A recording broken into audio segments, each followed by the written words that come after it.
Hey everybody, it's episode 411 of PodQuest. Hey. It's Wednesday, June 29th, 2022. I am Chris. With me is Druten. Hello. And Walnut. Hi, I'm here. Yeah, I definitely, because we were talking about recording Tuesday next week, I definitely had to I stopped and thought, I'm like, wait, is it Wednesday? Yeah, it's Wednesday. Well, that's fine. It happens.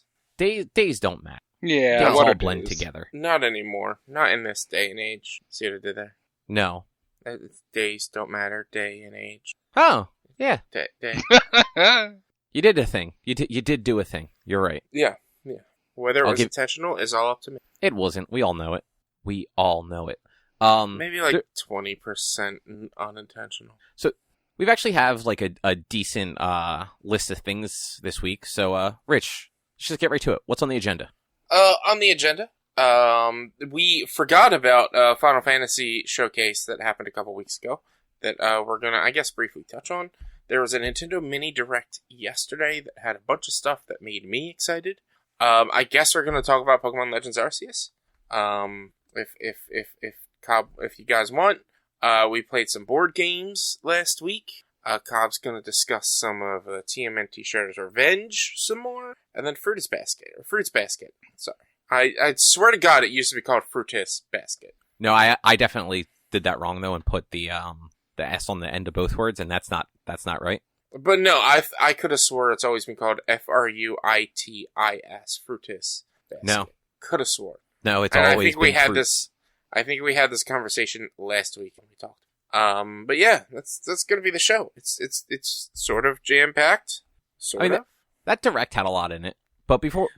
The Direct had a decent chunk in it. Before the Direct, though, there was that Final Fantasy Final Fantasy VII 25th anniversary thing. What was that, 2 weeks ago? And we just completely skipped over it. It was post right Game after, Fest, but yeah, and it was right after we recorded or something like that, and it was just I don't know. I really it didn't really have much in it, in my opinion. It had an announcement that Final Fantasy VII Remake is going to be 3 parts. Officially, that's it, 3 parts. As far as I can recall. So yeah, it's going to be 3 parts, but they also announced when Part 2, a release window for it, and that it's no longer Final Fantasy Remake. It's Final Fantasy VII Rebirth. Yes. And it's due out next winter, so like December 2023 is what they're aiming for. I thought that's what I actually thought was interesting. The fact that they are leaning away from the remake idea. And there was, I don't know if either of you saw it, Tetsuya Nomura and somebody else, from the production side of that game released statements. And all of the statements basically alluded to they kind of told the beginning of the story that as similar to the original as possible. And now they're just going to go in a totally different direction. And they think that this Rebirth can be played without having played Remake. That it will stand on its own as a game. Interesting. That's interesting. Which seems weird considering where it ended, and also a little bit of a bummer because I wonder if that means there won't be any progression between games materia and weapons and stuff like that. No, not at all. Why would at the end of Midgar you have Firaga, and then have Firaga at the beginning of the next game? Have you ever... You've played Kingdom Hearts, right? Yeah. Tetsuya Nomura. That's why. Oh, what is that? Your stuff doesn't carry over from each game in Kingdom Hearts. Yeah, I know. So why would it carry over from each game in this one? Oh, you were agreeing with that. I'm sorry. I misunderstood what you were saying. No, it makes sense that things aren't going to carry over. I didn't expect it. Especially with the length of the game. If the length of the next 2 are each going to be several or 30 hours or whatever it was, you're gonna need progression. So it's to allow progression from a previous game to this one, then you're basically, the idea would be you're going to be starting your characters at level 50 on hard mode with all the best equipment, and your only progression is going to be AP. It'd just be silly and not worth it. I don't know. I feel like having some sort of carryover would make sense though. Maybe not materia and level and everything like that, but something as hey, you played the first one, you're not literally starting from scratch on the new one. But if it is as standalone as they're claiming it to be, maybe that does make sense. I mean, really, a lot of the next one, at least, is going to be story time at Calm. So we did see that that's definitely happening. So maybe that's how they're explaining the, quote, progression. Like, by the time you're done the story, maybe you should be close to a level that would be equivalent to maybe where you were at the end of Midgar. And that's how they're counting all of that. Because Calm takes place pre all of everything. So, I don't know. But I don't find it an issue. I don't think it's a bummer that, like, there's no cross progression or anything. Mostly because the way they built the game, the way they built the story and everything, it just doesn't, there's nothing for them to hold on to besides your materia slots themselves. And again, you're looking at another 30-hour game where maybe more. Like, this game could be, so like, if they're doing this as a, like, this could be its own thing, there's no way this whole thing is just the flashback. It's gotta go further than that. Into, like, its own weird direction. I'd imagine the flashback is kind of really truncated from the original game. I'll bet the flashback's like an hour. Well, I mean, the flashback in the original game was about an hour. Yeah.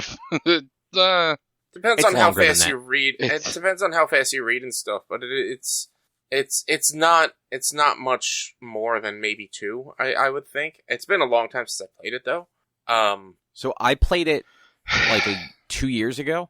I had, like, the speed thing turned on, and I was rushing through it because I knew all the beats, and even that took probably about an hour, maybe a little bit over. So imagine if you're playing it normal without, like, the speed boost on, it's probably more like 2.5 hours.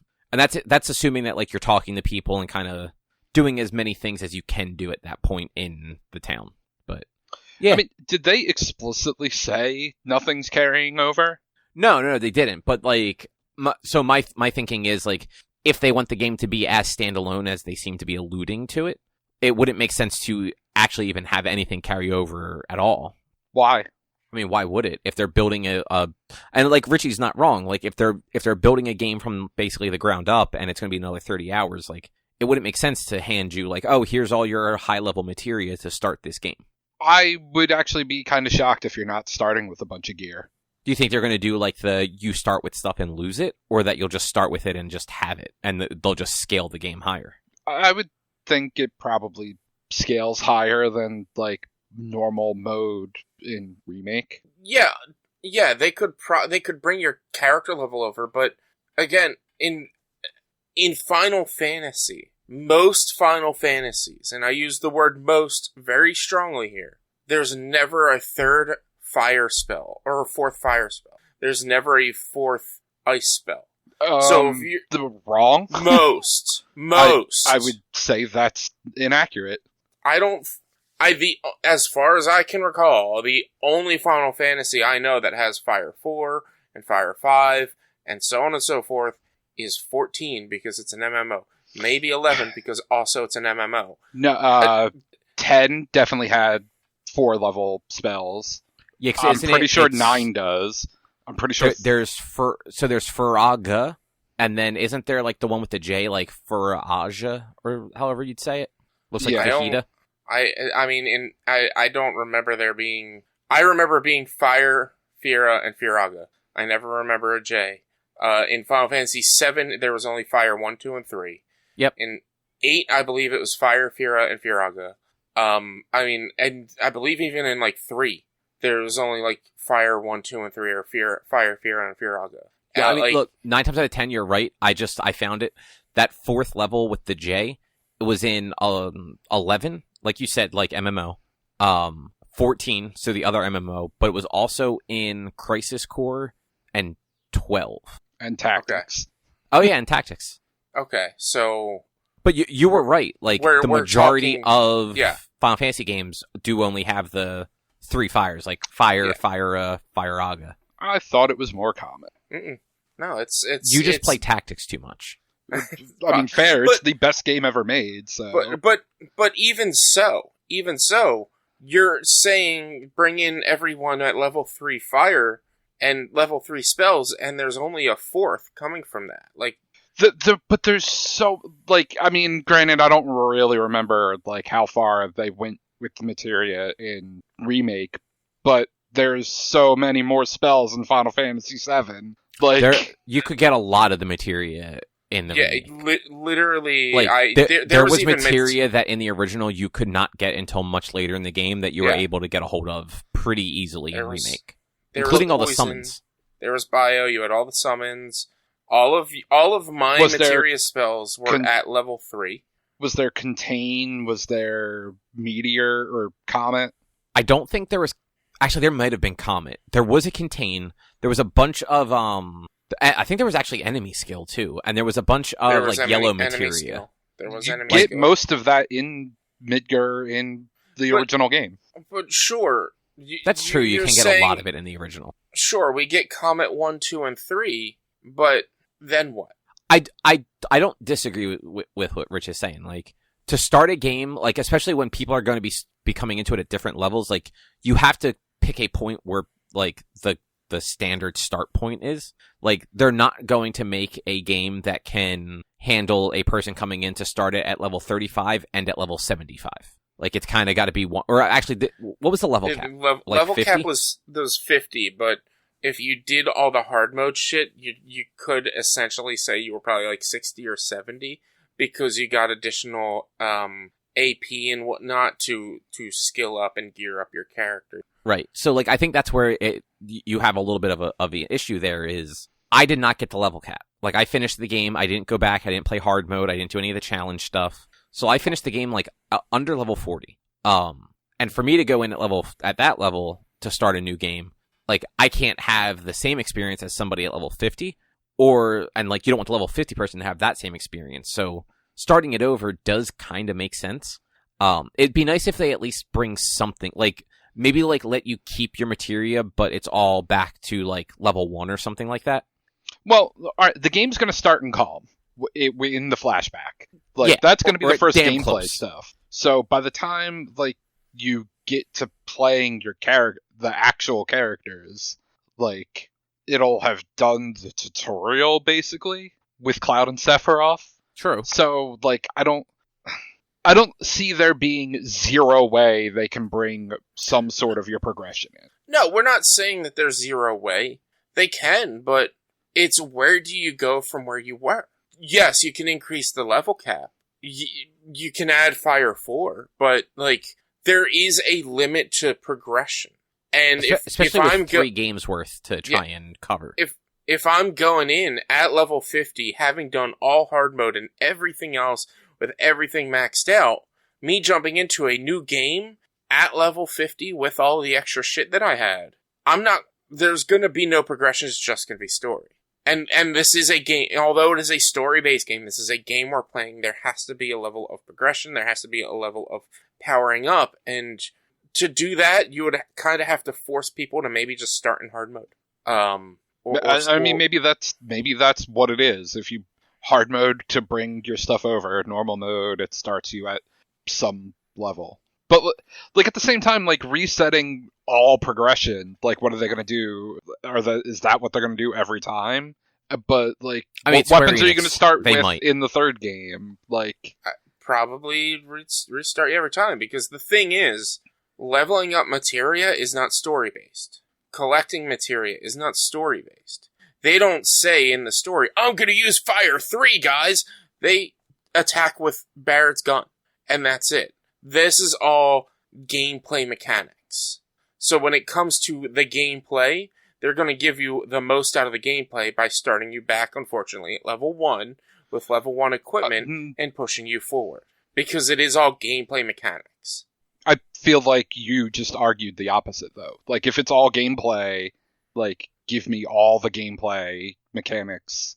But then what about the people that never played the first one that they want to just pick up this one fresh? And that's why it's going to start in calm. Like, that is where, like, your tutorial and not having any gear, like, is going to happen. But yeah, so then if your stuff carries over, though, so what happens to those people when the flashback is over and they have nothing? There is some default setting for no save data. So then you're telling me that you want people to start with advanced magic and advanced capabilities. Yes.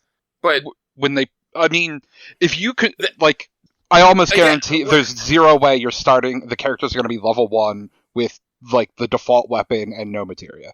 I'll put money on it. You know what? I already probably have to buy you a copy of this game. I'll buy you a second copy of this game if you start at anything beyond level 1. Or no, anything beyond level 5, because you never start at level 1 in game. Oh, and then holy shit, this one starts at level 6. Drew just got 2 copies of a $70 game. You know what I mean, though. But Drew, I don't think it's unreasonable to expect or to want there to be some cross progression. But I highly doubt and strongly disagree that that they're definitely gonna, that there's no cross progression, that there's no way they're starting you at an unadvanced level. This is a new game.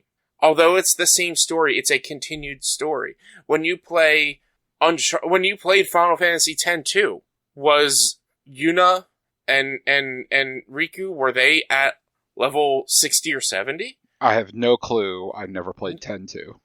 But they were at level whatever. They were at the starting base fresh level. In that game. You start. It is a continuation of the story, but it is a sequel. Any sequel you play, generally, there is not a lot of cross progression unless it is story based. You play any of the Tales of games, you have all the story stuff, all the relationship stuff. But there's not a lot of games that are going to keep you with the max level shit that you get at the end of the main game. If anything, they'll reward you a little bit. Here's an extra weapon for each character. Something like that. Maybe they'll allow you to save all the abilities that you had mastered from 7 Remake to 7 Rebirth. But they're not going to keep you at level 50. They're not going to keep you with Fire 3 and Ice 3 and all the maxed out materials. No, that's again, that takes away the progression, the possible progression, the advancement. If they give you everything right off the bat, you're not advancing in the game, you're just advancing in the story. You don't have to get better because you're the best. Like, I actually don't disagree with that. Like, I think it's a bummer that there isn't anything to carry over, but I don't think that game would be fun if all your shit carried over and you're just starting the game too powerful. Because even if you're starting it fresh and they're just giving you some sort of base build, the whole idea with, and like, this is like, I'm using like demos as like an example. When they release a demo for a game and the demo's always like the middle of the game and you have all the abilities, that demo's not fun because you have no fucking idea how to play the game.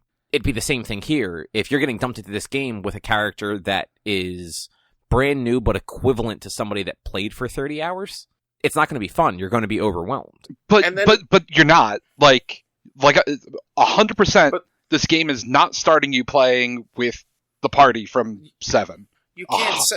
100%. You are starting this game. The first gameplay is going to be Cloud and Sephiroth on the mission to Calm. Mm-hmm. So, like, there's your tutorial where you don't have everything. But then you're saying to go from 0 to 100 in an hour, because you're saying that they're going to truncate the story time to probably about an hour, hour and a half. And then after that hour and a half of learning how to play, boom, you're at 100, you go. But everything that you've gotten and that you've learned and tried to understand, like you're not going to be able to learn that stuff. There's no way they're going to start you with all the weapon skills that you had in the first one. They're going to push you to use the new weapons and to use the different weapons in the game to unlock the different playstyles and the different weapon skill. Like, oh, we just lost Richie. It's he had his big I moment. I can still hear him. Oh, I can't hear him at all. I lost Cobb. He is grayed out for me. Oh, that's fun. I can hear you both. Can he can't hear me? No. Oh, I think apparently my internet got dropped, actually. Nice. Yeah, I just got the little, like, your connection has been reestablished. Refresh, or I don't know. Hang on, let's see. Oh, this is a pain in the ass. Sure is. Damn it, Rich, this is all your fault. All right. Richie, you said it's your fault, just because I know you can't hear him. I'm going to... I'm just talking. I'm just going to close the window and reload it and see what happens. Yeah, it's all Cobb's fault, for once. Actually, can I just kick Richie and make him come back in? I have no idea. I'm just going to reload. I'll be right back. Okay. Is that going to kick us all? I wonder. I don't know. We'll figure it out. Just keep Audacity recording. It'll be fine. Yep. Bye, Cobb. All right, Richie. Cobb sucks. But No, like, he's the absolute worst. I think I can hear him now. Hey, yeah. There we go. It was all you. That's a bummer. I wonder what happened. Like, I No got, idea. like, just in Zencaster, everything else is still online fine, but Zencaster had your connection was lost, your connection was reestablished. It was very weird. So it was all you. It wasn't me. No, it was definitely your fault. No, I didn't do anything. It didn't tell me any connection was No, lost. you broke my connection. That's what I'm saying. I didn't touch anything. Real I have quick, not touched my computer. Cobb, like, your audio is getting, like, muffled and then clearing up and then getting muffled again. Oh, that means Zencaster did that stupid thing. Oh, I you don't- sound good now. I don't hear any muffledness. So it's I wouldn't be surprised if my microphone was being picked up by the wrong thing because I closed the window and reopened it. It's the right, if you guys can hear me fine, it's the right thing on the recording for Audacity, so I'm not super worried about that. Okay, yeah, you sound fine now. Okay, cool. But yeah, to go back to it, I am unfortunately with Richie, like, I really don't think they're going to start you as anything other than, like, a low level, like, and just lead you into the game, because that's just game design. Especially like a Square Enix Final Fantasy game, they are going to do it as by the books as these games usually are, and it's going to be your level 5 to start, and you're going to just slowly progress until you hit whatever the cap is for this game. Yeah, I don't know. I feel like a lot of Final Fantasy fans will be really pissed at that. Oh, I'm sure people will be, but I think like that is how AAA games are made. And if this was like an indie game or like a studio that like is like into taking chances, they would. But Square Enix already fucked up when they sold all their studios because they thought crypto was going to be big. So they're probably not looking to make any sort of big changes to how they do things. Yeah, I don't know. Honestly, if there's zero import ability, I don't know that I get the remake or the second part. Well, I'm Richie already most likely buying it. Richie has to buy it for you. That's true. What most was like likely. that? We still don't know yet. That this We still comes don't out know before yet. Kingdom Hearts? Yeah. Was that the bet? Oh, yeah. Yeah. It's 100% happening. But why though? Why are you so adamant that there has to be cross? Why? This is a new game. Yeah, the story's continuing, but name a sequel that had 100% cross progression brought into it. Like level, power, and everything. I mean, you're right. I can't think of one. But Don't do that, damn it, Drew. You're supposed to But, add something like but bleeding. like I don't Even 20% cross progression level power and everything. Like I've never played a sequel. No, I can't say never. There are sequels that have things that you get in the previous that you still have in the next one. Assassin's Creed had some of it. Mass Effect does that. Mass Effect does it, but like they never give you the level. They never give you the power. It's like character progression. It's story progression. Like why is it bad that you're not gonna be with Fire 3 at 3 hours into the game in a 60-hour game, and you can't get any better fire magic. Especially with the gameplay style that they have, where fire spells help stagger enemies, you're just gonna then be bursting out the Fire 3 the entire time, instead of having to level up that material. Well, I mean, like, because this is a different thing than most sequels. Like, this is a second part of a contained thing, is why I feel it's different than, like Mass Effect 2. Like, it's a known quantity already. But it's not an expansion. Sure. You want this to be an expansion. Monster Hunter Monster Hunter Rise Sunbreak comes out tomorrow. Which is a wait. large. Let's not ruin Final Fantasy with Monster Hunter. Let me just go. It comes out tomorrow, which is a large expansion, content update and expansion to Monster Hunter Rise. I get to keep all of my equipment, all of my progress, because it's expanding on the previous game. This is a sequel, just like Uncharted 2, Uncharted 3. You didn't get to keep the weapons from the previous games. I'm trying to think of. Uncharted's a terrible example. God of War. Here we go. God of War. You didn't get to keep your power, your strength across all of the games. God of War. In God of War 2, Zeus steals your power and then banishes you. God of War 3, they kind of always explained you losing your power, but in general, even at the beginning of God of War 3. Now, counter-argued yourself on this. Because you didn't have all of the equipment that you had in God of War 2 from God of War 1.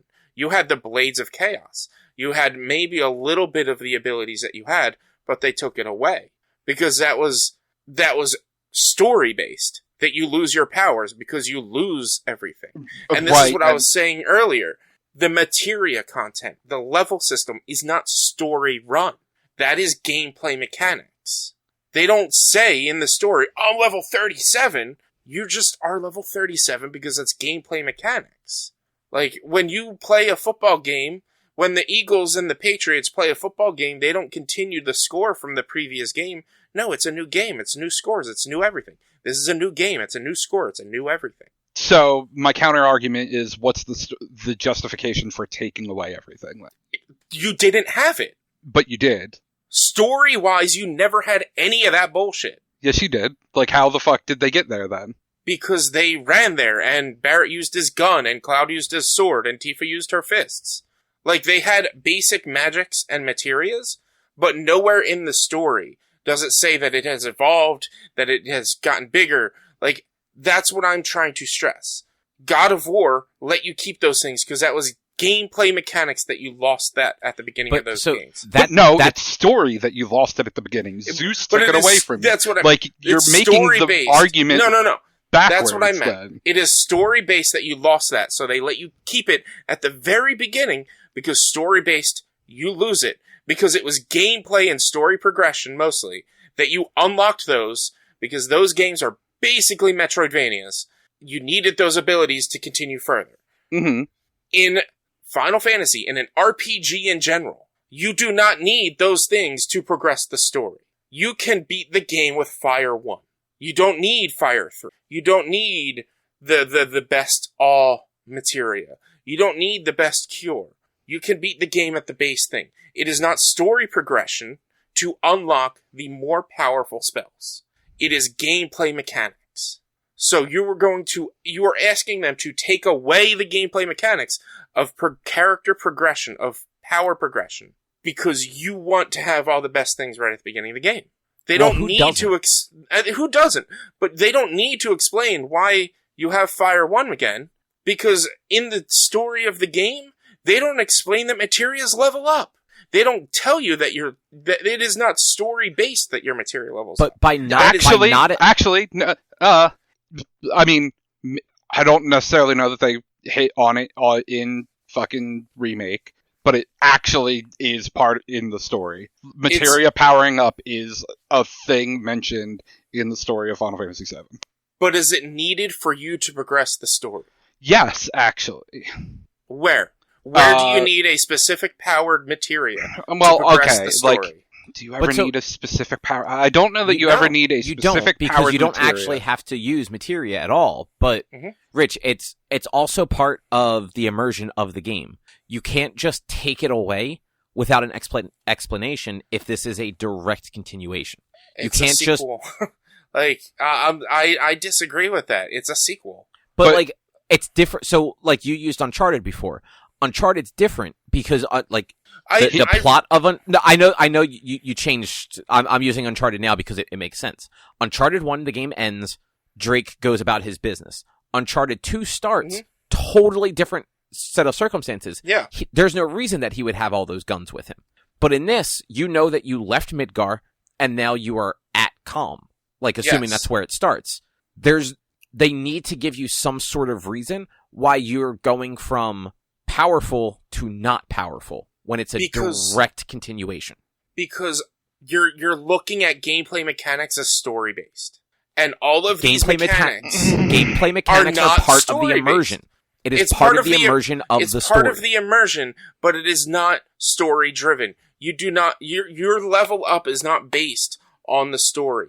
So starting at level 1 or level 5 or whatever it is, they're going to start you at 30.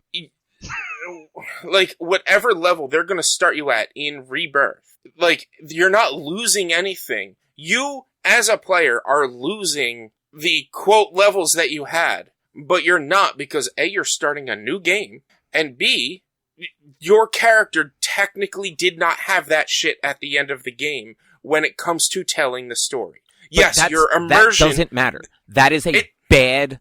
that is an incredibly bad justification. That, like, I was with you up until that. Like, I agree that there is no reason that they have to give you carryover. There isn't. There's no justifiable reason that they have to give you carryover. But they do have to give you a reason why it's not there. Because part of the game is not just the story. The game is not just the gameplay. The gameplay and the story go together. They create the game experience. You cannot just take part of that away and not give a reason why when it is a direct continuation. If there was 6 months between the first one and the second one and Cloud was in a coma, different story. But that's not what's probably happening here. But you're arguing against gameplay mechanics. Every game you play, there's a progression system. You're just arguing against mechanics. But, like, materia keep progressing. Like, it's not like once materia hit max... it's done. You can't progress the materia again to have more materia for the rest of the characters. Like, that's part of the mechanic of materia, is that when they max, a new one is born. So now you have a new one to give to another character to level up. Yeah. And then I'd assume the master materia actually probably are going to get brought up in this one. Maybe. I don't know how long the third part will be. But, like, you know, the big materia will exist at some point to give you the master materia. Like, just because you can start with some high level abilities doesn't mean there's zero progression. You didn't have all the limit breaks. You didn't have fucking all the weapons. I think Richie had all the limit breaks, didn't you? Omni Slash is in that game? No. But again... No, all the available. But again, that's not all of the progression that exists in Final Fantasy VII. Like... But...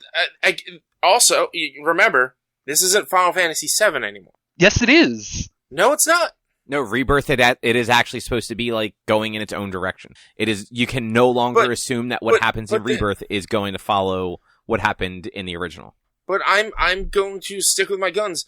The limit breaks, again, are not story progression based. So not having all the limit breaks Cloud doesn't just... He doesn't learn cross-slash from somebody. He may never get cross-slash in this game. I can't remember what the limits were in Remake. I don't remember. I don't recall. Isn't cross-slash the first one? Yes. It should be Braver. Was the first one. Sorry. Oh, yeah, you're right. The original. It's the first one you learn. Yeah. But, like, saying there's going to be progression because you don't have all the limit breaks, like, they're not... You don't know if they're going to throw in the additional limit breaks. You don't know if Cloud's going to get Meteor Storm or whatever it was that he had. You don't, like, right now, all you know is that we're getting Calm, and then more. And, yeah, I can get the new limit breaks. I can get whatever additional materia there may be. But there was, in Remake, there was no leveling up summons. There was no birthing materia. Because I maxed out my materias. Oh, did they? So I never maxed out any. They didn't. Swore to God you got a new materia when you got max level materia. I don't recall. I don't recall getting a new materia in Remake. I mean, it was also over 2 years ago at this point. But yeah, I agree with you that I don't think there's going to be any carryover. But I think that your mentality that gameplay and story are separate in this case is just a flawed outlook on it. But the Rebirth stuff was the only thing they announced. They also did announce that they are remaking Crisis Core and that it's going to come out this holiday. I remember like kind of liking Crisis Core for the story, but I also remember that like the gameplay of that game was not fun. Do either of you guys remember playing Crisis Core? Never played it. I very much enjoyed Crisis Core. I thought the gameplay was great. I thought it was a fun game in general. Wasn't it the one wasn't all your stuff like slot based, or am I thinking of something else? I remember playing it. That's all I can say. That's as far as that line goes. Yeah, I remember playing it and I remember enjoying it. I don't remember the semantics and the pedantics of actually playing the game. Like, I just remember enjoying it. I remember enjoying the story, but it was like a job quest based thing where like, and it was kind of arena based whenever you would go into a job, but I don't remember, like how it all actually worked. That's fair. And like, I don't either. I remember liking the story and not caring for the gameplay, but it's been over a decade, and I just don't remember if that's actually that game or if I'm thinking of something else. But either way, they're really milking Final Fantasy VII for absolutely every fucking thing it's worth. There's also the phone game that was announced a while back. That's like the chibi version of actual Final Fantasy VII. I think that's out already, isn't it? The First Soldier or whatever it's called. I think the First Soldier was the Battle Royale. Yeah, that's right. That's what that is. I have that installed and just never bothered to open it and probably never will. It's okay for a phone game. I played it for a hot minute. It seems, I don't know. That's just, it's not something I was interested in checking out. Ever Crisis is what it's called. Right. Yeah, that thing. It is phone based as well, I believe. I can't remember everything about it, but I think it is, iOS and Android some point this year. Okay. But I think they gave an actual announcement. I'm looking at a probably not super reputable website called Pocket Tactics. It was just the first thing that popped up when I looked up FF7 chibi game. Man, somebody had some good SEO. Mm-hmm. Hey, I mean, yeah. The article came out on the 17th, so which is right after the announcements. Okay. All right.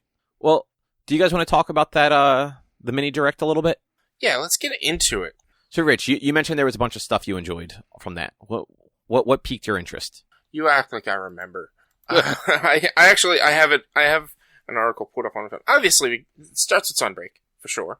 But we don't really need to talk about that. But the next big thing. Look, we're going to be talking about it for like 2 weeks, so I don't need to talk about it the day before it comes out. But the next big thing is the Mega Man Battle.net Legacy Collection. Dude, that was actually really exciting. 10 fucking Battle Network games. Is that what it is? It's 10. Yeah, 10 games. That if you get a cartridge, it's all of them. If you get it digital, it's split because they released a handful of them, similar to how they did Pokemon, where it was like Mega Man Red and Mega Man Blue type stuff. I think the first two were standalones, and then everyone after that was paired up. Yeah, so they so if you get the digital sets, the digital collections, it's one or the other for each of them. So you have to, if you want them all, you have to buy both digital collections. Man, some of these games, they went from like Pokemon naming to just like, let's just fucking have fun with this. So it's Battle Network 1 and Battle Network 2. And then Battle Network 3 has the blue version and the white version. And then you get Battle Network 4 is the red sun and the blue moon. So, that's very Pokemon-y. And then Mega Man Battle Network 5, Team Proto Man, Team Colonel. And then Battle Network 6, Psybeast Rhaegar, Psybeast Falzar. I don't even know what the fuck that means. Neither do I.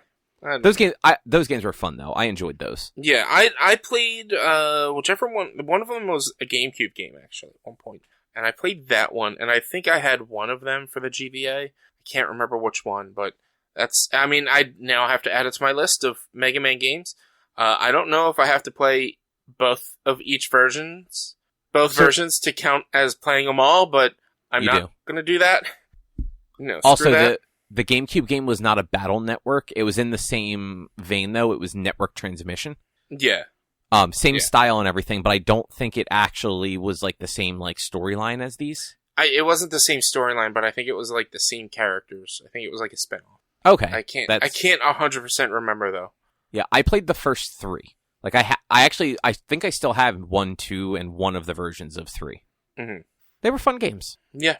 We'll see if they hold up 20 years later. Then we're getting a Return to Monkey Island is coming to Switch first, which I believe is that the remake? Is that a remake or I can't remember. This is Return to Monkey Island is actually a new Monkey Island game. Okay. And it's coming first to Switch on console. I think it will launch at the same time on PC. Yeah. Most of the things that they announced here that aren't Nintendo properties are coming first to console on Switch. I don't think any of these were Nintendo properties. This was all third party, wasn't it? By Nintendo properties I mean Mario and Rabbids. Oh, right. I forgot that that was one of those like bullshit ones where like I'm glad they showed it because I am looking forward to that, but it was very much a hey, here's a cutscene and here's Bowser, and now watch the Ubisoft thing later this week. Mm-hmm. which I did not watch. I think it was today or yesterday. No, I didn't watch it. I completely forgot about it. But like Monkey Island is a good game. It's like it used to be like a text-based RPG sort of. No, it's an adventure. No, it was always a point-and-click adventure. Yeah, point-and-click adventure. I never played it, but I think one of the streamers I follow, they did Monkey Island 2 earlier within the past couple of weeks. I know some of them were remastered, I believe. Yeah, recently. Yeah, they're part of that well-regarded era where like LucasArts and Sierra were putting out like the competing PC adventure games, and like people still look back on those fondly. Yeah. What else did they show? Well, we had Rabbids, Mario and Rabbids, the sequel, Sparks of Hope. Hold on. So the Ubisoft thing today was a 46-minute video about. Okay, hold on. Not the whole thing. It's 40.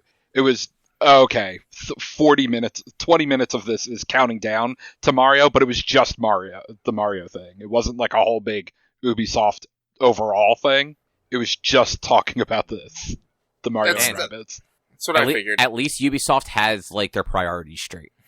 I mean, I'll argue same as I did with Xenoblade though. You don't need fucking 20 minutes. Like, you literally told me everything I needed to know in this mini direct in 2.5. But that's from somebody that already wants to buy it. For all those people that don't know, those 20 minutes are convincing them that they want to buy it. If you're not convinced in 2.5 minutes, you're not gonna buy it. I'm sorry. Like, you really think a 20-minute thing on a thing you're not sure of is gonna push you to buy it? No, I'm sure there are people that it did. 100%. Like, but like the 2.5 minutes in the mini direct, they do the trailer and then they show you like some of the new combat capabilities. Like the cool thing I like that they're doing in this one is movement is not grid based anymore. It's area location based, so you can move around as much as you want in this circle before you attack. But once you attack, that's it. You can't move around anymore. That was actually like that did actually make it look kind of cool. Like it's changing it up just enough to make it feel fresh. Yeah. So you can. It also helps with strategy a little bit, where you can move them around and do the slides and everything like that, and figure out the chain attacks easier than before, where it's like grid based, where you can position them. They have so far that they can reach in all directions. I like the new movement style they have. Overall, everything else was essentially the same when it comes to combat. But this is a game I really enjoyed the first one, and this is definitely a game I will get when it goes on sale, because there's too much already coming in. Well, I mean, it comes out in October, so maybe at that point I'll have more. Yeah, and then there's apparently a new Bomberman R coming. Yeah, it is like it has a what's that mode? The combat mode has a villain mode basically. Whereas like an asynchronous sort of deal. Async, that's what I was looking for. I wanted to say asymmetrical, but I was close. Same kind of thing. Yeah. Actually, asymmetrical is better. Asynchronous would imply that you're not playing at the same time. Yeah. But you're not playing the same. There's an attack and defense. There's one person building a defense while, what was it, up to 15 people can attack? I think so, yeah. I don't remember how many, but like that was a neat concept. I liked Super Bomberman R. I did. I played through it. It was fun. It was a launch title, so I haven't touched it since then, because there's so much more that came out, and in order to play it, especially lately, I would need people to also have it. And not a lot of my friends got it, so, but it was fun. I enjoyed it, and this one, it looks to be just like more Bomberman. So if you like Bomberman, you'll probably like it. I don't like Bomberman, so I will not get it. Bomberman is dope when it's good. Yeah, I was gonna say, like, Bomberman's fine. It's just, it doesn't have a lot of staying power for me. Because it is a game that, like, it's better with people. Mm-hmm. And, like, we went over that last week. Fuck playing games with people. Yeah. There was a bunch of other things that, like, I didn't fully pay attention to. Like, there's this game called Blanc that I didn't pay attention to. I don't remember anything about, like, Little Noah. So, Blanc actually looked really cool. Mm-hmm. You're like a fox leading a deer or a dog. Like, I'm not sure if that's like the black thing is either a dog or a fox. It was a deer. But like the white thing's yeah, it was a fox. They said a fox and a deer. Okay, I missed them saying that. But yeah, you're like leading a deer and like solving puzzles together, and the art style just looks really cool. Okay. Oh, it's a wolf cub. I'm sorry, it's a fawn and a wolf cub. Oh, was it a wolf? Okay. Yeah. I swore they said fox. The Little Noah game was like the roguelite. It looked fine. That Lorelei and the Laser Eyes looked neat. It's like a murder mystery puzzle game. Mm-hmm. And then I'll have to look at Little Noah again, because I slightly remember being interested in it, but I can't. Yeah, and that Harvestella game is either going to be really cool or really, really boring. Harvestella. It's the Square Enix. It's the RPG meets Harvest Moon. Right. So like it looks like it could be like a Final Fantasy or a Xenoblade, but like somebody like shoved some Harvest Moon in there. So like you farm and like do all that like life sim stuff while also trying to protect the world from some sort of evil. Mm-hmm. Interesting. Like it looks like the right kind of dumb if they pull it off right. Yeah. There's also like I'm interested to see what Dragon Quest Treasures is.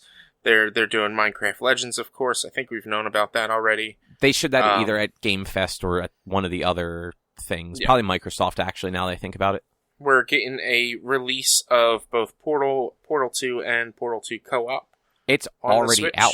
Yeah, it came out the day of yesterday. Yeah. And then Cobb, I'm excited about this. I think you're going to be excited about it. I think you are excited about it. Persona? Persona 3 Portable and Persona 4 Golden are coming to Switch eventually, and P5 Royal is coming out in October. Yeah, they're probably releasing the same way that they are on Game Pass, so it'll be October, and then early next year the other two will probably come out spaced apart. I'm assuming in reverse order, so like we'll get Golden and then Portable. Yeah, so I might actually pick them up. Yeah. Especially 3. I've talked about it all the time. Anytime we talk about 3, I'm like, I got to a certain point, spent 6 hours, died in the dungeon, gave up, and never played it again. Same. Like, 3 is the one that I do want to actually check out. It's a bummer. From what I was doing a little research after, like, the initial Xbox announcement of this. Apparently, Portable is, like, the, like, weaker of the versions of Persona 3. Fez is... So, Portable, it changed some stuff for the better, but it also took out all the cutscenes because the PSP couldn't handle them. Yeah. Oh, weird. So, it took out all the anime cutscenes that Persona 3 Fez had, which was, like, the Golden or the Royal for the PS2 version. And instead of having, like, the anime cutscenes, it just has, like, visual novel style. Okay. Which, like, is fine, but also, like, if I'm gonna play that, I'd rather see, like, the cool animated cutscenes. Yeah, that does suck. But I like, I don't think there's a lot of versions of Persona 3 available pretty much online at all. Like, at all. I think that's gonna be the only one. So it's kind of just what we're stuck with. You can... until the store gets shut down, whenever that's happening, I think you can still buy Persona 3 Portable for the PSP through the Vita shop. Maybe. You might not be able to do that anymore. Yeah, so you'll only be able to buy it through either Game Pass or through the Switch. Then there's also, they're remaking an old RPG called Live Alive, or they've remade it. It's coming out in July on the 22nd. Yeah, that's been announced for a while. Yeah. But we got like a little more about it. Apparently it's like very similar to Octopath, where it's got multiple storylines and multiple areas. Yeah, multiple storylines and whatnot. It seems interesting. And then, in my opinion, and not even my opinion, I think everyone's opinion, they showed the greatest game of all time, guys. The greatest. Disney Dreamlight Valley? Yes. Disney sim, farming sim, life sim game. You know what the downside is? What's that? Free to play. Honestly, the downside is probably I won't be able to play it on stream because like Disney will suck. And it'll have like Disney music on it, and they'll be like, "Nope, you're not allowed to do that." And so, actually, that's also true. But yeah, it's a free to play game, so like, there's no way to know like how freemium it's going to be, like with like microtransactions and all. Yeah, I'm being very facetious on this one. I saw it and I kind of rolled my eyes. I was like, "This is the dumbest thing ever." No, Erica's looking forward to it. She wants to play it. Is she? Yeah. Well, she likes the sim games like that, and like, why wouldn't a person that likes those games want to do that with Disney characters? True. Yeah, I showed Sarah the trailer for that, and she was like, interesting. I didn't realize it was a free-to-play game. Yeah, neither did I. Yeah, so maybe they backtrack on that. This was announced a while ago, like 3 or 4 months ago. And at the time it was announced, it was said it was free-to-play. But they did say that it's going to early access on September 6th, so maybe they've rolled back on that a little bit or something. I guess we'll find out when it gets closer to the release date. Mm-hmm. They did show some Sonic Frontiers, and I don't think that looks very good. I'm hoping like the PC and like PS5 versions are maybe. I'm hoping it looks that way because it's a Switch version. Oh, I don't mean just aesthetically. I don't think it looks like a fun Sonic game. I've watched other things for it, and like IGN is very bad. So so they had very poor information things about it, and I just wasn't good in like the way they presented it.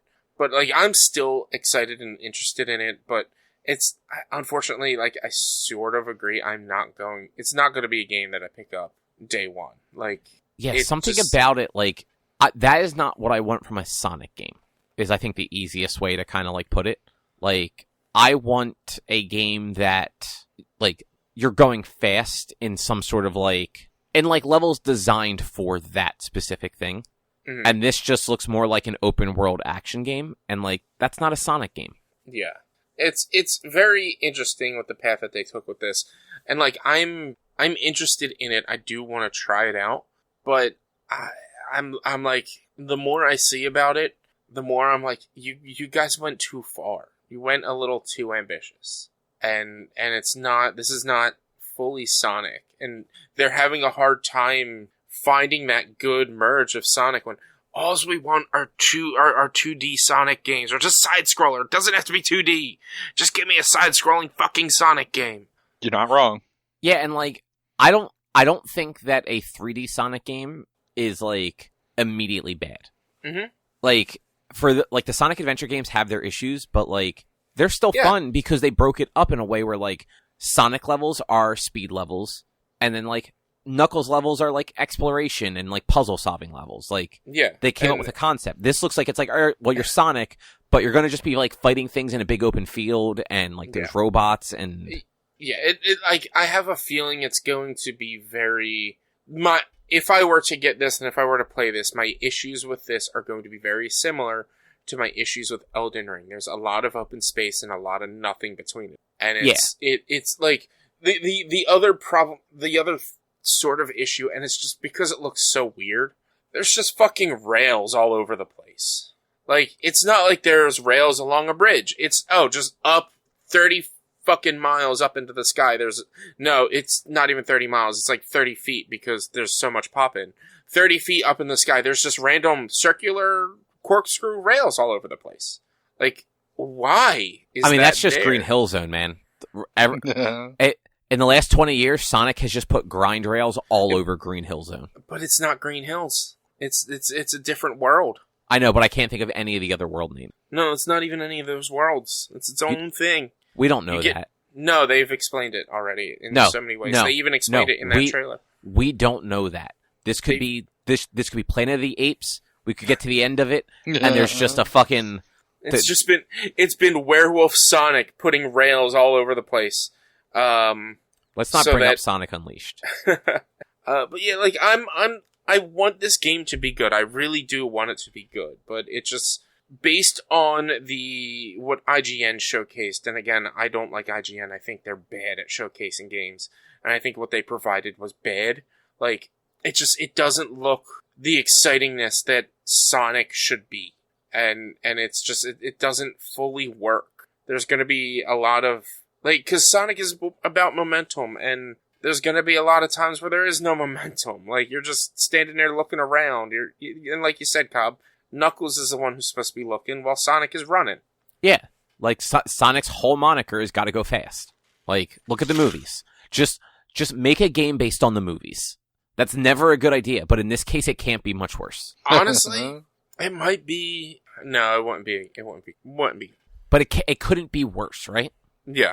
And then last, they did show this Captain Velvet Meteor, the Jump Plus Dimensions, which I have no idea what the fuck this is. I even watched like a 2-minute, like what they showed on there again just now, and I'm like, what the hell is this? It's like a strategy pseudo, like Shonen Jump-esque game or something. I don't know.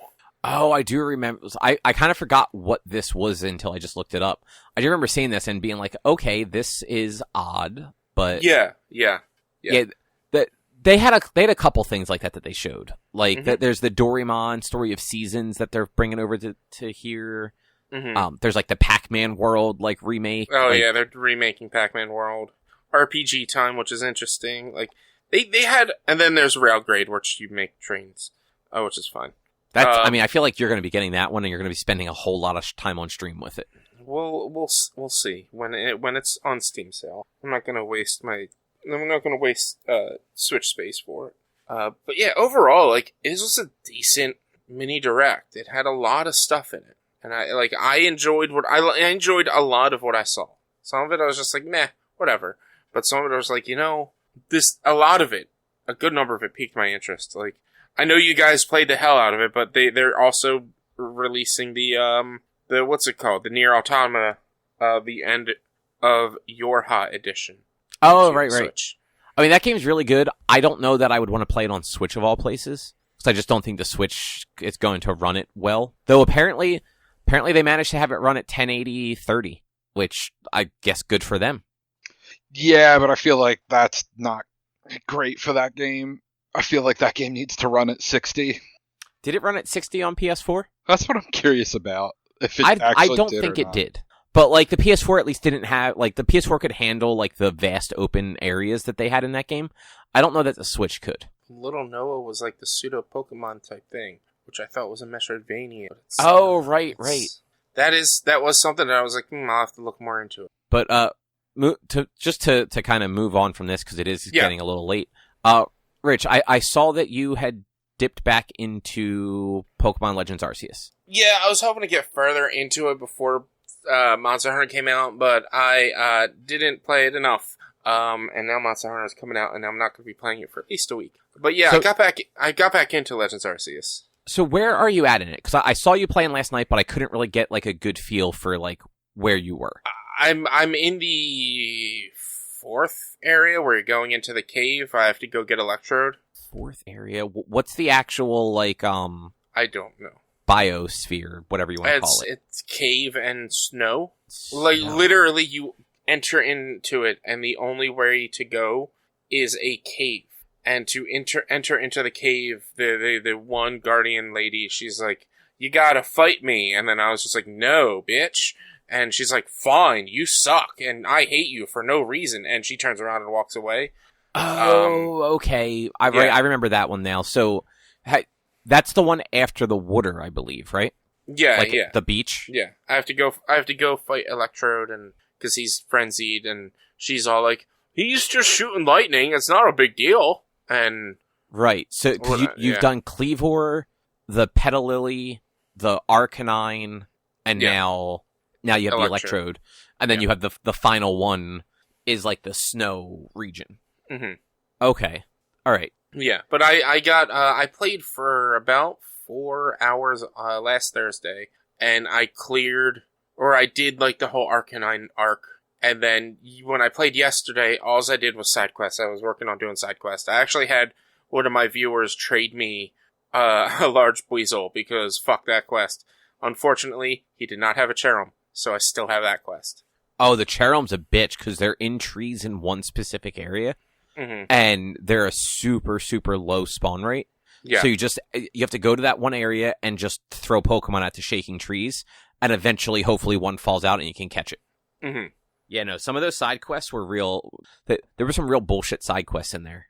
You have a good chunk of game left, so you're not that close to being finished. Yeah, I figured I'd still have a while left into it. It's a long game. Yeah, like it's surprisingly long, because once you finish up like the 5 regions, there's basically a whole like, let's call it like post game, like post that, when it comes to like the legendaries and stuff like that. Mm-hmm. Because there are like legendaries to catch. There's a whole quest to go on to like see more of like the version exclusive legendary sort of thing. I guess they're not version exclusive, but like obviously like Dalgia and Palkia will be in it eventually. Mm-hmm. I forget. I think you get to pick which one you end up like getting. I think you basically get asked based on whichever clan you side with is the one you fight and the one you get. So whichever clan you chose. So it's like, because it's the Diamond and Pearl clan. It's basing that off whichever one is still around, I guess, is whichever one was in the base, in the original game. So, like, if you played Pearl, then the one that you get to keep is the one from Diamond. I don't really 100%. I'm making a lot of this up, I'm sure. You're wrong, but you're not like you're going in the right direction. You're not quite there yet. Mm-hmm. You haven't gotten that pop in from Sonic yet. Yeah. But yeah, it is fun. Hopefully after you play some Monster Hunter, you can get back to it, because the post game is much better than the post game or like post like main quest was in Sword and Shield. Mm-hmm. Like, it actually felt like worth doing. Yeah. So when it comes to stream and Monster Hunter and everything, I'm dedicating. Well, not really dedicating, but we'll be playing Monster Hunter pretty much Thursday until Wednesday, and then I'll be taking a break from stream because I won't have to stream daily anymore for a while. And then I'll probably jump back into my normal schedule with Monster Hunter on Mondays. Okay, cool. Yeah. So we played some board games. Yeah. We played some. Drew, I don't remember any of the names of those games, but they were yours, so maybe you can speak to them. I mean, we played Tsuro again, which I think we've talked about on here before. I believe so. If not, just real quick, it is a path-building game. You get a card that will have a path on it. You have to play it in front of you, and you move on whatever the path that's built in front of your token, and the objective is to not fall off the map or run into someone else. It's really simple, but also can get super complex as you're trying to figure out, okay, if I put this piece down this way, I'll go here, and loop all the way, and be safe.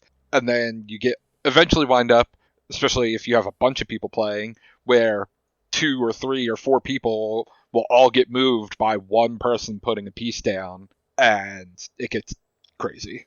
And then, like, somebody will put a piece down, and it will move you and send you right off the board. Yep.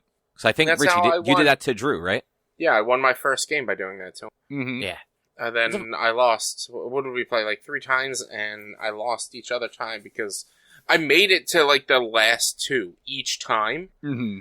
But I was always in like I was always in one of those positions of if I had one more turn, I could hold out for one more, I would win. But I couldn't. There was no winnable options for me in those one more turns. And I had one where I screwed up and thought the path was going to send me different, but the way I had it in my hand, and then when I put it down, I was like, oh no, I wasn't where I thought I was this entire time. Yeah.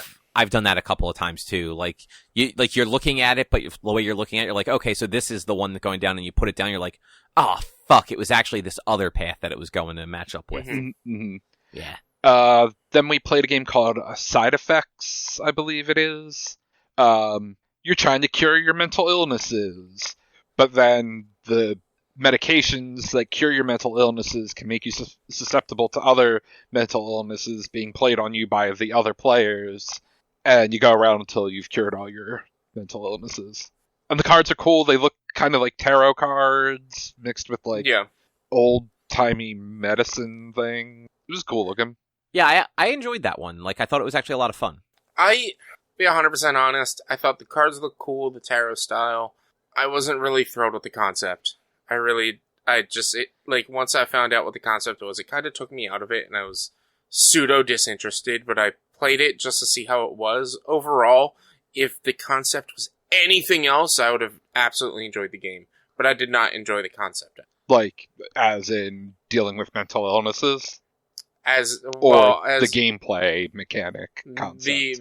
The idea of essentially the way I looked at it and felt it, sort of minimizing mental illnesses into a game and then being able to say, oh, by the way, you're suicidal now. Especially when it comes to being like suicide in general as a topic, and like looking at your friend who is like who in this game you're taking pills or you're taking treatments to recover, and one of the side effects could be suicidal thoughts, and then looking to my friend and saying, oh, by the way, you're suicidal now. I don't like that concept.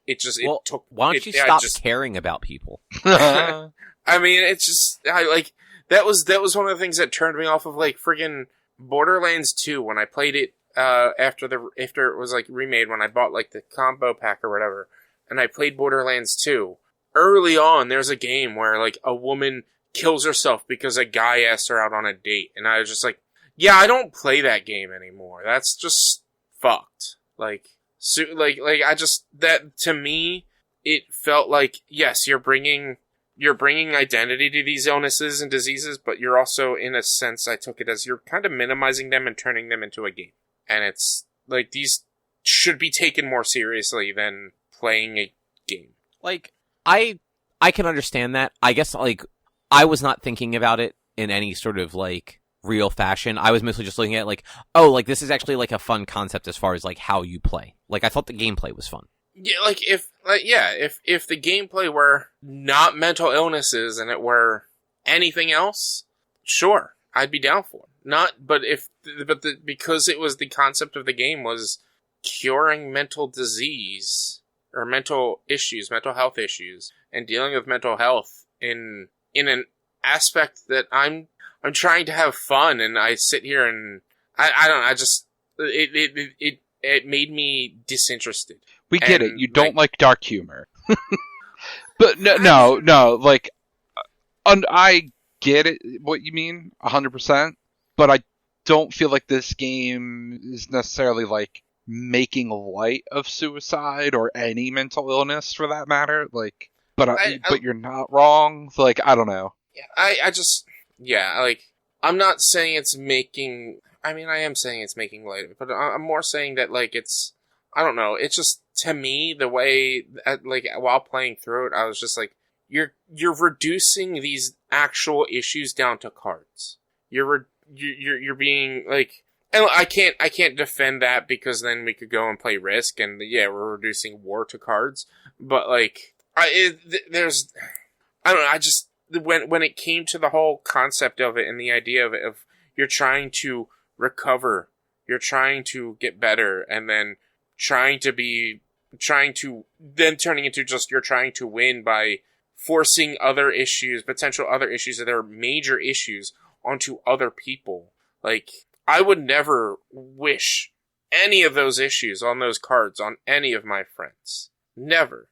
Like, or not even for enemies. Like, I don't want to do this. I would never want to do this. But if the cards were just making a sandwich, and that's how, like, oh, you need this to make that, you need that to make that. Like, if we're turning this game into a fast food simulator type game where you're trying to make an order and you need this card for these, but your friends could tell you that you mess up or something gets old or whatever, then okay, I'm down for the concept. But when it turns into dealing with mental health, I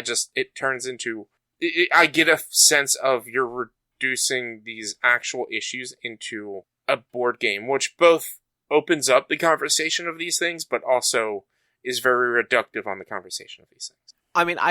I understand that, and I do not disagree about any of it. I just, like, playing that game, I was not thinking about any of that. I was just looking at the stuff and being like, all right, well, I can do this, this, and this. Mm-hmm. But yeah, no, I get that. Drew, what was the third game? Cosmic Encounter. It is a long-running space combat or space, like, Risk-like game in that you're trying to take over territories. But unlike Risk, it's a bit more... It's random in who you're attacking, but then also less random in that it's not die rolls that decide who wins or loses. It's cards that you make a decision to play. And then everyone also has an alien race, which gives them some sort of power.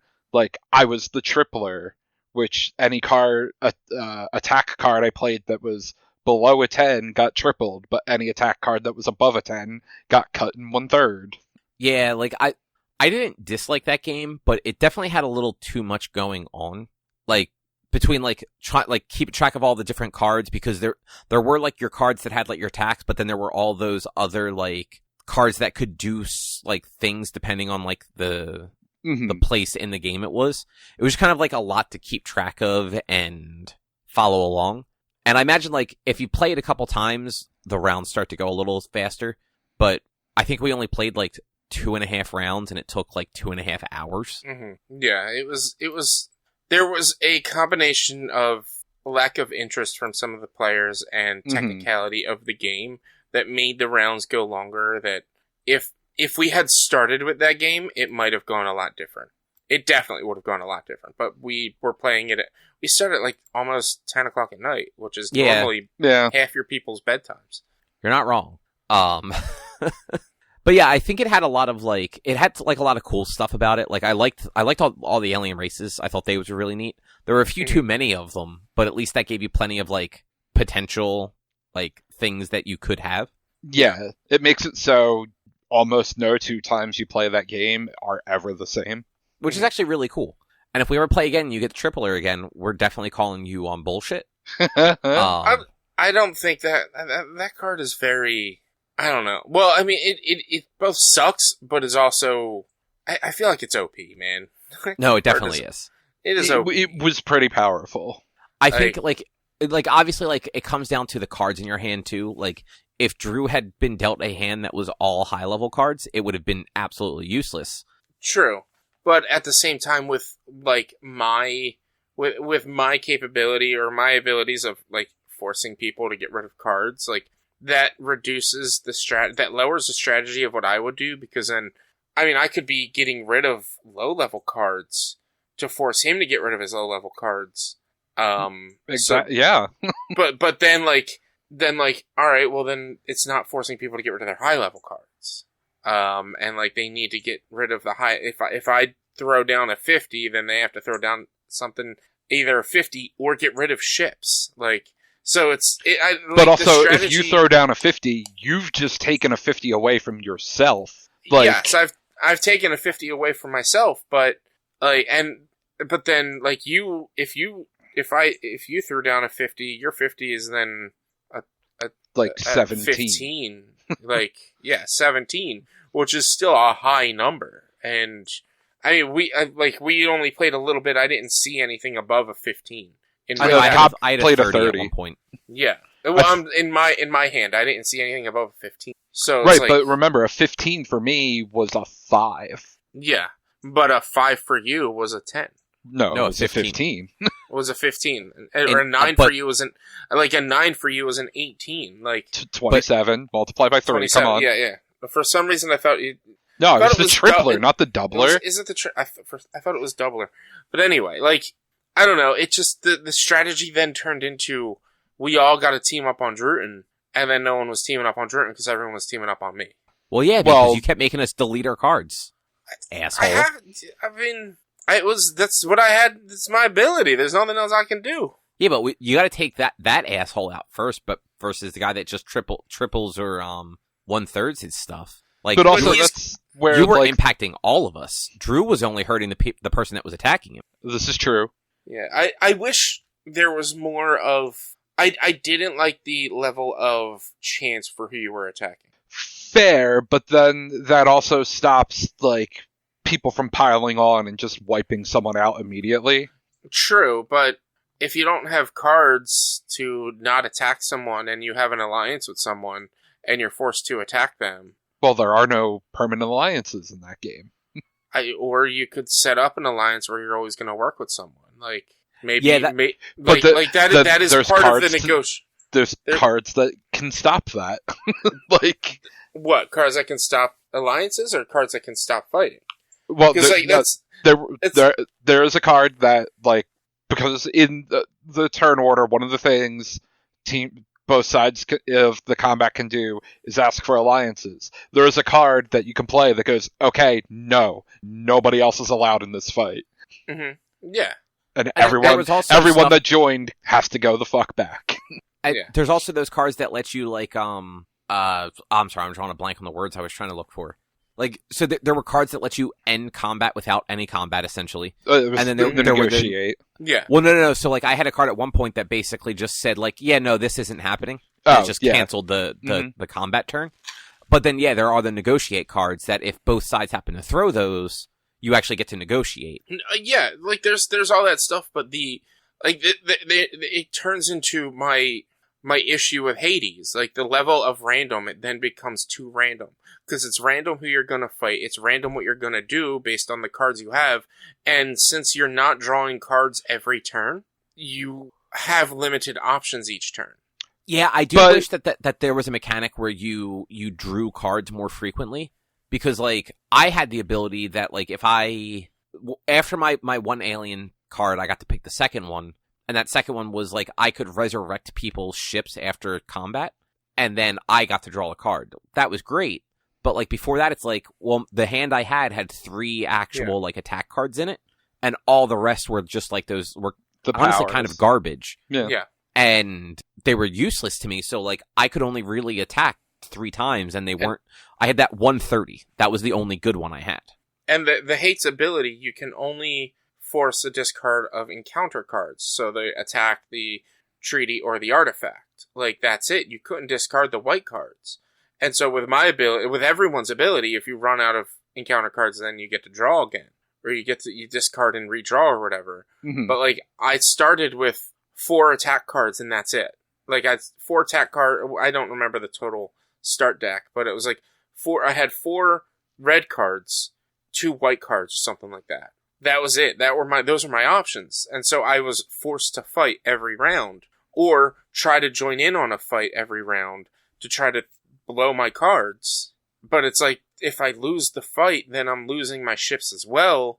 And I have very limited options of what I can do especially when I have limited ships because I'm being attacked a lot or I'm losing all of this and all of that. Yeah, I don't disagree with that at all. I think, like, it was one of those games where it had a lot of really cool concepts, and I think it just needs a couple, like, house rules to kind of, like, balance it a little bit better for, like, different groups of people. Mm-hmm. Kind of like that last Friday game. Like, that game was neat, but, like, it needed some, like, house rules, otherwise it was kind of bullshit. Like, I wouldn't mind playing the game again with, the game that we were just talking about, not the last Friday, the other one.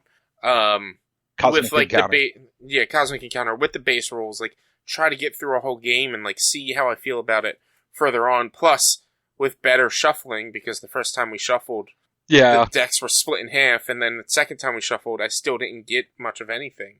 And then, now that we had a few rounds to understand the rules, to actually try it out again, like, I wouldn't mind another chance to play it, but, it depends on how depends on how the game's gonna go, how I'm gonna feel about continuing on with more playthroughs, I guess. Yeah, no, like, I would at least try it again, just to see, like, knowing how to play it a little bit better now, just to see if it goes a little smoother. Mm-hmm. Especially playing, like Rich said, like, before 10 o'clock, when, like, I'm ready for bed at that point. Yeah. I mean, fuck, it's like 8:30, and I'm, like, tired right now. It's been a long day. Yeah, we know you are. I'm glad you know. Let's see. So I finished up the Shredder's Revenge. Mm-hmm. Not a lot to talk about as far as that goes, but I did manage to try out the the online multiplayer. Uh-huh. Yeah. On the Switch at least, it's not good. And, like, not because, like, people, but, like, the netcode is not good. I had every game that I managed to get into disconnect, like, within like a minute or two of playing. And, like, my internet at home was fine. Like, I know it was not my network. At one point, I did manage to get into a game. I managed to play an entire level online, but it was over multiple attempts, essentially. Because it was like, because you don't always join a game, like, at the beginning of the level. So, like, I started one at the beginning, and then it died. And then, like, I jumped into another one. It was kind of in the middle of that level. And then, like, I jumped into a third or fourth one, and it was at the boss. Mm-hmm. So, like, I got to see all the bits of that level, but not in one go. Also, like, the 6 players is definitely way too chaotic. You can't even tell. It's hard to keep track of even, like, which character you're playing as, let alone, like, do anything. 2 or 3 people actually played fine, because you could kind of, like, take different portions of the screen when, like, enemies were coming in from all sides. But yeah, 6 was just a chaotic mess. That's the point of those games, is chaotic messes. No, the point of those games is fun. Yeah, and a chaotic mess. But because I finished it, I did manage to unlock Casey Jones. He is great. His charge up attack, he pulls out a golf club and puts on, like, one of the like I forget what the hats are called, like the golf hats, like the shit, what are they called? Like the paperboy hat, kind of like the old school like fedora. Paper for a Nick. What was that? A fedora? No. Like it's like golfers wear them, and like paperboys in like the 1920s wore them. Oh, fuck. What are those hats called? They're not berets, but I know what you're talking. Yeah, what? I just pulled up like I googled paperboy hats. They're actually called newsboy. Mm-hmm. That's weird. Flat cap is another word it seems to be used for them. But yeah, like you guys know what I'm talking about. Yeah.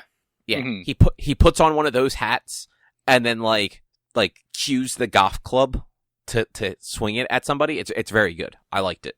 Okay. Especially because like Casey Jones at the end of the first Ninja Turtles movie pulls out the golf club to beat the one guy whose name is escaping me at the moment, and says, "I'll never call the golf a dull game again," before kissing the golf club. Mm-hmm. So yeah, it was a fun game though. I enjoyed it. It was not very hard, which they don't have to be hard, but I feel like those beat 'em ups usually have a little bit more difficulty to them. Mm-hmm. Yeah. Worth playing though, especially on Game Pass. Like I'm pretty sure it's on PC Game Pass as well. Yeah, it's on PC Game Pass. It's on Epic. It's on Steam. It's on everything. Yeah, it's everywhere. You just and you need to connect your Epic to everything in order to do crossplay. Yeah, which it's good though. And then the only other thing, real quick, over the last couple of weeks, I have watched the entirety of Fruits Baskets, which this is the anime from 2019, which is a remake of an anime from like 2001, which is based off of a manga that ran from like the late 90s into like the mid 2000s. Yeah. It was one of those shows where in 2000, whatever, when it originally came out, it only had so much story to work off of, so it never really had a conclusion, and it only ran for a season. In 2019, they redid it, and they did 3 seasons and covered the entire story. It was actually like a nice little story. It's mostly slice of life. It's fairly depressing. Why did you just add like a strawberry to the fucking thing? It's Fruits Basket. God, I hate you sometimes. That's a berry, not a fruit. It's a fruit still. Fine. God. Fine. Change it. I'll change it. Okay? I didn't even know you could add. I didn't even know you could add that stuff. I just found it, so that's why I did it. But it's highly depressing. It's a girl. Her mom dies. Her dad's been dead since she was a little girl. So she's like 15 in high school. She has no place to live. So she gets a tent and starts living in the woods by herself while she's waiting for her grandfather's home to be renovated so that she can go live with him. And then this whole time, she is just the nicest person in the world. Like she just wants to be nice and like do things for other people. Meanwhile, she's like living in a tent. And she ends up getting brought in by like this guy and his ward, I guess you could call it. And then his other ward shows up. It's one of those like weird Japanese families where they have like a bunch of branch families and stuff like that. But they all turn into animals if they're hugged. So yeah. So if any of these people get hugged by the opposite gender, even like if it's like their parent, they turn into one of the 13 zodiac from the Chinese zodiac. Which is like goofy and like it's never played for like fan service. Like this show has 0 fan service, which was actually kind of refreshing considering like the theme and everything.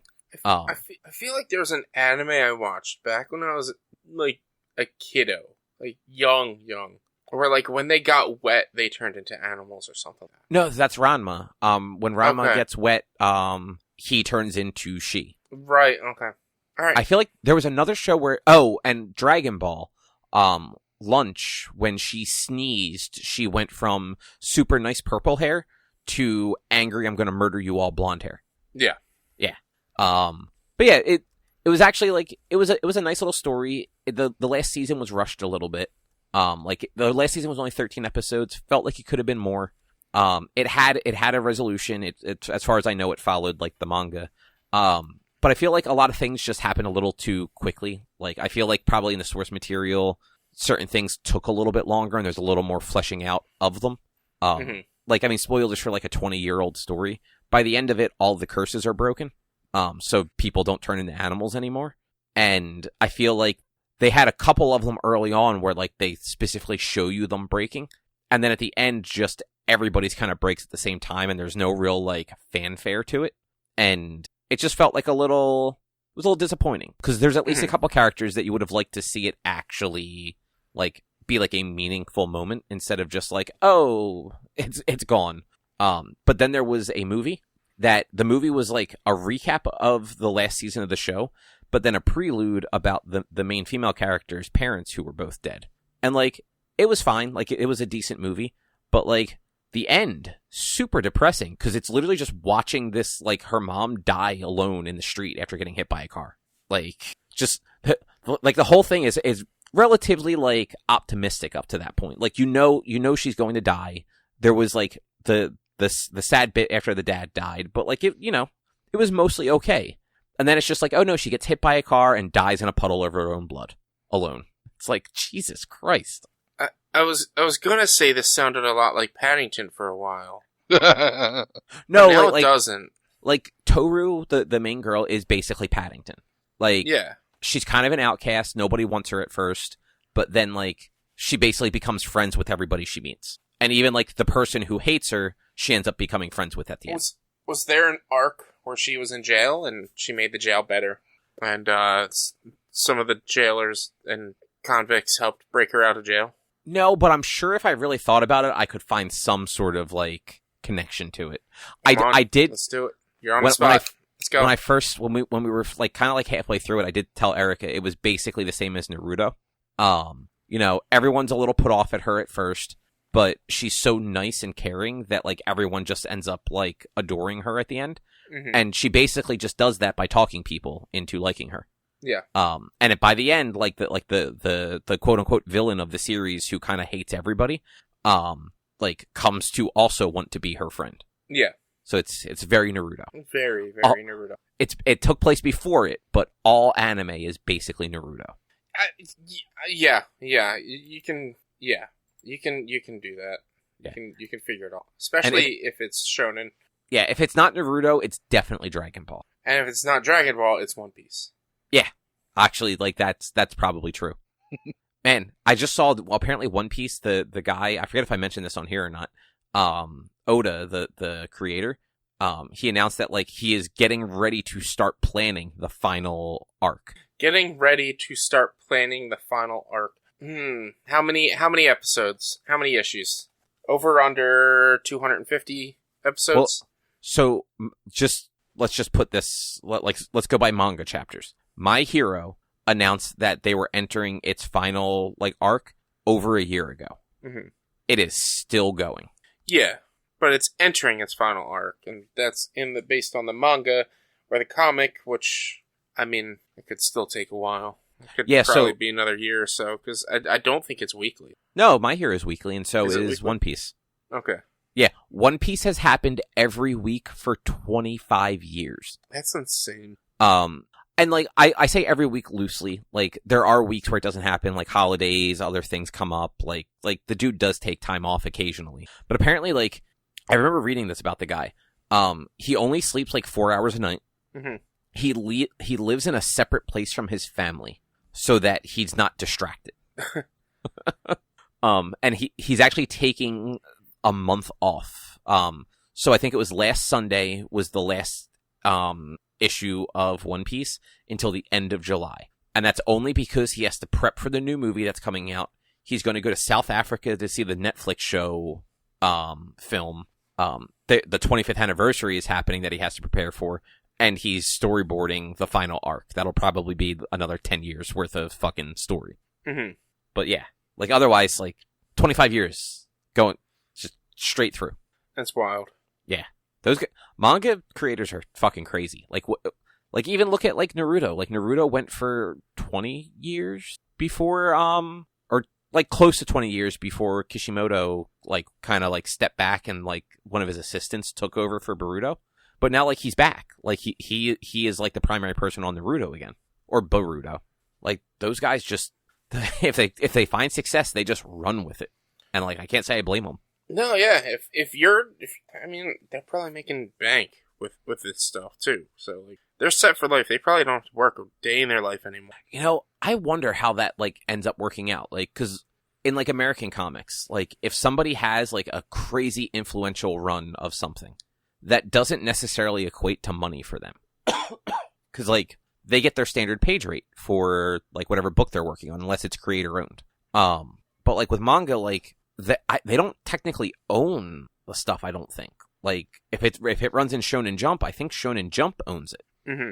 So, like, I wonder how they actually, like, is Oda, who's been doing this for so long, is he, like, super rich because, like, One Piece is such a huge, like, force of nature? Or is he still just kind of, like, making the same thing he would be making as if he just, like, had, like, a new series that just started? Good question. Yeah. I mean, I don't think there's any way to really know, but yeah, I'm curious about that now. But I think that's probably a show for this week. Fruits Baskets is decent if you're looking for something that's just, you know, simple. Like, there's not really action in it or anything like that. It's worth watching. Yeah. And they got, for this new one, they got most of the same voice cast as the original. So it's a lot of voices that, like, you might not necessarily know the person's name, but you'll, like, hear the voice and be like, I know that voice from things. Like, one of the voice actors is the guy that voiced Yusuke in Yu Yu Hakusho. Toru, the main character, is Laura Bailey. And, like, basically every other character, like, you'll hear their voice and be like, I've heard that voice a dozen times. Yeah. And you might not be able to place, like, what character they were, but, like, it's one of those, like, I know that voice. That voice was dubbing things in the early 2000s. Mm-hmm. But either you guys have anything else you want to talk about before we wrap up? No. All right. Well, we've got, next week is going to be book club. We're going to be watching the 2022? That movie came out this year, right? I think so. 2020. Yeah, I think it was February. We're going to be watching the 2022 Uncharted film starring Tom Holland and Marky Mark. Oh, yeah, it was this year. Wow, that's terrifying. But other than that, you can... God, what am I even doing with my... Other than that, you can find more of our content at www.one-quest.com. You can also help us out by supporting us at patreon.com/onequest. If you can't support us there with your dollars, you can go to your favorite podcast platform, Apple Podcasts, Google Podcasts, Spotify, Stitcher, all the places. Rate us, review us, subscribe to us. That stuff all helps a whole bunch. You can also find us on social media, facebook.com/onequestonline or at @1_quest on Instagram and Twitter. Our YouTube channel is youtube.com/onequestvideo, and you can always send us an email to social@one-quest.com. And then, Rich, you're streaming every day until Wednesday, right? Yeah. Twitch.tv/b_walnuts. We are streaming every day, so starting Thursday the 30th until Wednesday the, what is next Wednesday? The 6th. Wednesday the 6th. It's probably all going to be Monster Hunter. I might change it up on Tuesday if Timmy is down for gaming. He's been having a hard time with work, so I don't know if he will be or not. But yeah, we're going to be doing a lot of Monster Hunter over the next week, and then I'll be taking a short break from just Thursday until Sunday to just reset to my original schedule. So come check it out, twitch.tv/b_walnuts, generally 7 to whenever Eastern US time. Cool. And with that, we will be back next week with something else to talk about. Thanks for listening. Bye. Bye.